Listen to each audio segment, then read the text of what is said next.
नमस्कार, स्वागत है आपका जनसत्ता में। मैं हूं विभावरी दीक्षित और लेकर आई हूं आपके लिए इस वक्त की ताजा खबरें। तमिलनाडु के कुन्नूर में दुर्घटनाग्रस्त हुए हेलीकॉप्टर में chief of defence staff general Bipin Rawat का निधन हो गया। बिपिन रावत और उनकी पत्नी समेत हेलीकॉप्टर में 14 लोग सवार थे, जिनमें से 13 लोगों की मौत हो गई। नीलगिरी जिले के मद्रास रेजिमेंटल सेंटर से सुरूर एयरबेस तक एम्बुलेंस से जनरल रावत और अन्य लोगों का पार्थिव शरीर लाया गया। इस दौरान लोगों ने एम्बुलेंस पर पुष्प वर्षा की और भारत माता की जय के नारे लगाए। एम्बुलेंस जिन जिन रास्तों से गुजर रही थी, वहां सड़क के किनारे लोगों का भारी हुजूम नजर आया। लोग एम्बुलेंस पर पुष्प वर्षा कर रहे थे और भारत माता की जय के नारे लगा रहे थे। न्यूज एजेंसी एएनआई की वीडियो के मुताबिक सेना की गाड़ियां और एम्बुलेंस जिस रास्ते से गुजर रही हैं, वहां लोग एम्बुलेंस पर पुष्प वर्षा कर रहे हैं और भारत माता की जय के नारे लगा रहे हैं।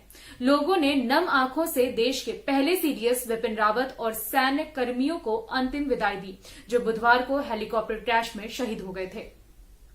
गुरुवार को किसान संगठनों ने 1 साल से भी ज्यादा समय से दिल्ली की सीमा पर चल रहे किसान आंदोलन को खत्म करने का ऐलान किया। किसान संगठनों के ऐलान के बाद 11 दिसंबर से सभी धरने समाप्त हो जाएंगे। इसी बीच किसान आंदोलन का प्रमुख चेहरा बन चुके किसान नेता राकेश टिकैत ने कहा कि अगर गड़बड़ हुई तो हम फिर से यहां बैठेंगे। साथ ही संयुक्त किसान मोर्चा ने यह भी कहा कि अभी ये आंदोलन स्थगित किया जा रहा है और अगर जरूरत पड़ी तो दोबारा शुरू किया जाएगा।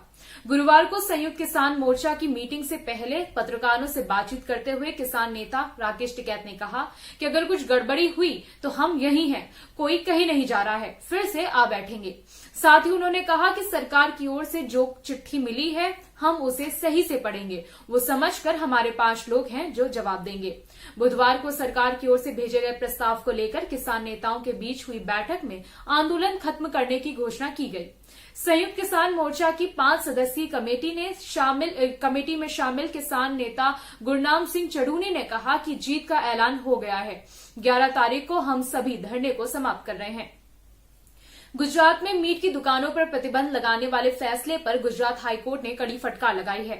इस मामले को लेकर दाखिल याचिका पर सुनवाई करते हुए जस्टिस बीरेन वैष्णव ने सरकारी वकील से कहा कि आपको मांसाहारी खाना पसंद नहीं है तो ये आपका अपना निजी मामला है, लेकिन आप दूसरों के लिए कैसे तय कर सकते हैं कि उन्हें बाहर क्या खाना चाहिए और क्या नहीं खाना चाहिए। जस्टिस बीरेन वैष्णव ने कहा कि आप लोगों को उनकी पसंद का खाना खाने से कैसे रोक सकते हैं।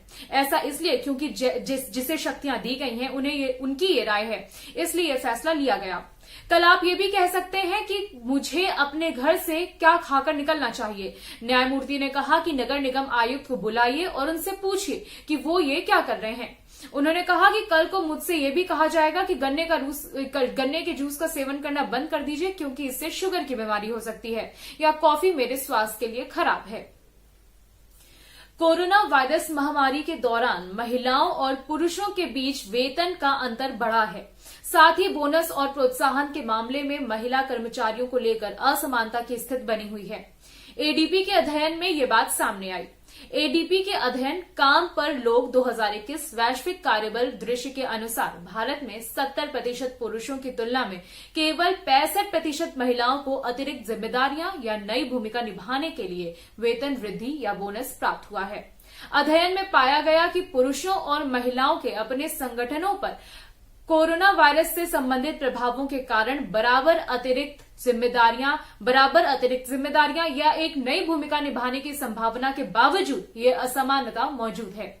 एडीपी रिसर्च इंस्टीट्यूट ने 17 नवंबर से 11 दिसंबर 2020 के बीच दुनिया भर के 17 देशों में 32,471 कर्मचारियों के बीच सर्वेक्षण किया, जिसके बाद ये निष्कर्ष निकलकर आया।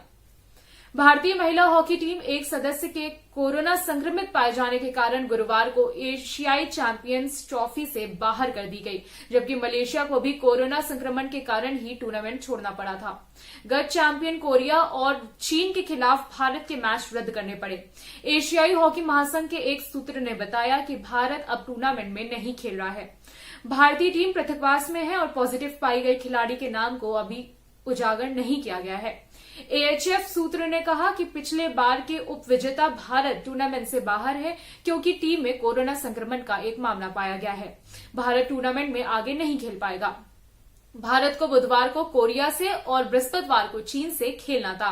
इसके पहले भारत और मलेशिया के बीच सोमवार को दूसरा मैच भी कोरोना के मामले के कारण रद्द करना पड़ा था। मलेशिया की एक खिलाड़ी नूरुल फायजा शफीक कलीम कोरोना पॉजिटिव पाई गई थी। अभी के लिए बस इतना ही। बाकी देश दुनिया से जुड़ी खबरों के लिए बने रहिए जनसत्ता के साथ।